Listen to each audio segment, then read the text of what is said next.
Napakaswerte mo dahil sinundan mo ako dito para mapanood mo ang buong detalye na kadalasang tanong ng mga bagong content creator, paano nga ba sila or ako kumikita sa Facebook? Huwag na po natin patagalin yan at baka unsubscribe nyo pa ako dito sa YouTube or in-follow nyo ako sa Facebook. Guys, dito po sa ating monetization, makikita nyo po dyan, meron po tayong star, ads on Reels, in-stream ads, bonus program, content monetization at ito nga pong partnership ads. Papaliwanag ko po sa inyo, isa-isa. Sa star po, kumikita po tayo dyan dahil po doon sa mga followers natin na nagugustuhan yung ating content. Kaya po tayo nila ay binibigyan ng star. At ako po ay kumikita po dyan at salamat po sa inyong lahat. Dito po sa Ads on Reels, ito po yung aking example sa inyo na umabot po ng million yan paano mag-edit sa Reels. At yan po, nakita nyo po kung magkano yung aking kinikita. At the same time guys, dito po sa in-stream ads na yan po ay umabot din po ng milyon at yan din po ang aking kinikita. Sa bonus program naman po, sa pagpo-post po ng ating mga picture, yan po ang halimbawa na nag-post po ako ng picture at yan po umabot ng almost 1 million views, ayan po yung aking kinita. So ngayon guys, ang katanungan po, baka nagtatanong kayo, bakit po zero yung nakikita natin sa Ads on Reels at saka sa ating in-stream ads? Kasi po, nakapaloob na po yan dito sa content monetization lahat po ng ating kinita sa bonus, Ads on Reels at saka sa in-stream ads. At kung ako po ay inyong tatanungin, mas maganda po ang kitaan sa Ads on Reels kaysa sa in-stream ads. Ngayon guys, about dito sa partnership ads na nasa baba, yan po ay kung meron po kayong magustuhan at magustuhan po kayo ng company at kayo po ay kukontakin, for example Jollibee, na yan po ay lalagay nyo sa inyong ads, sa inyo po, magiging sponsor nyo po sila. Sila po yung magbibigay ng sahod sa inyo kapag kayo po ay may agreement na. Pero napakahirap po niyan, suntok sa buwan, siguro po yung mga sobrang sikat at famous lang na mga content creator ang nakakaranas po niyan. Dahil yan po ay parang branded content tagging lang din. Hanggang ngayon po, hindi ko po yan naranasan.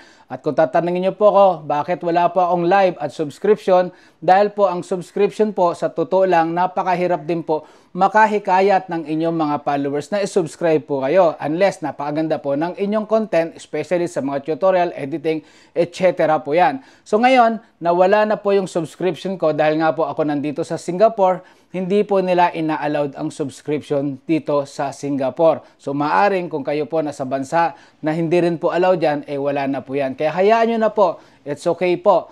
Ngayon, dati naman po, meron po akong live. Kaya lang po, napakahirap din po mag-live. Dahil ilang oras ang gugugulin mo, tapos ilang tao lang na nakatanga sa'yo, naghihintay kung ikaw ay nagpapajikas, anong uto, yun, pwede pa, may manood sa'yo. Pero yun po, sense lang din yan. Ubos na ubos yung oras mo.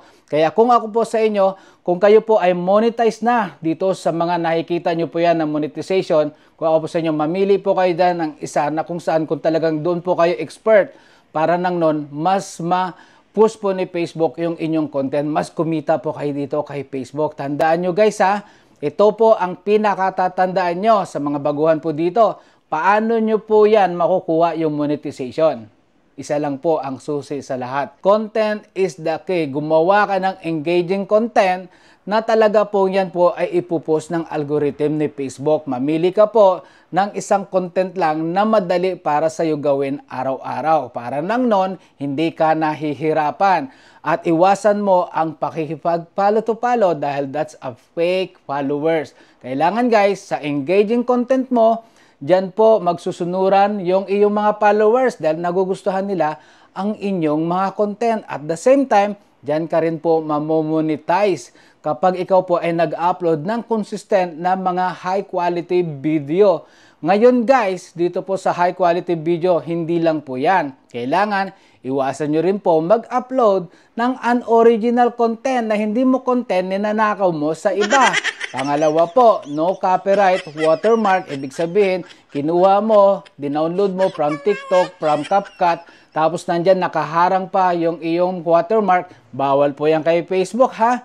Plus, pangatlo po, yung music na ginagamit natin. Kung baguhan po kayo dito, kumuha lang po kayo sa Facebook Sound Collection. Kung kayo naman po ay monetize na at may nakita po kayong royalty free o revenue sharing, at least po dyan, kikita kayo sa revenue sharing, share nga lang kayo nung may-ari ng music. Pero at least, pwede kang mag-viral dahil doon sa sikat at trending music na nilalagay nila dyan sa Facebook. Ngayon, Pang-apat, wag na wag kayong maglalagay ng mga caption na pwedeng sexual nudity, harassment, bullying, etc. Clickbait, okay? So, iwasan nyo po yan. Po ay nagawa nyo, wala po kayong problema dito kay Facebook. Kayo po ay mamomonetize in the long run, basta maghintay lang po kayo. Lastly, kung makikita nyo po sa in-stream ads nyo na hanggang ngayon, bakit nakalagay po in review or meron na po kayong first etap, pero hindi po ma-proceed yan, ang ibig pong sabihin kasi, sa ngayon, nakapost po ang monetization sa in-stream ads. Mahintayin nyo po na kayo po ang ma-invite sa content monetization dahil dyan na po nakapaloob yung in-stream ads at ads on Reels. So kung meron po kayong katanungan, don't forget, mag-leave kayo ng comment dyan sa baba at baka sakaling matugunan ko po ang inyong katanungan. Pero syempre, dapat panoorin nyo naman tong video ko na in-upload dito para nang nun, mas maintindihan nyo nga po mabuti. Kasi yung iba, mahilig sa shortcut, hindi pinapanood, tinitingnan lang yung title at magko-comment ng congratulations! Yan. So ano pang hinihintay mo guys? Don't forget to subscribe my YouTube and follow nyo po yung aking Facebook para sa mga araw-araw na tutorial na ginagawa ko. Bye!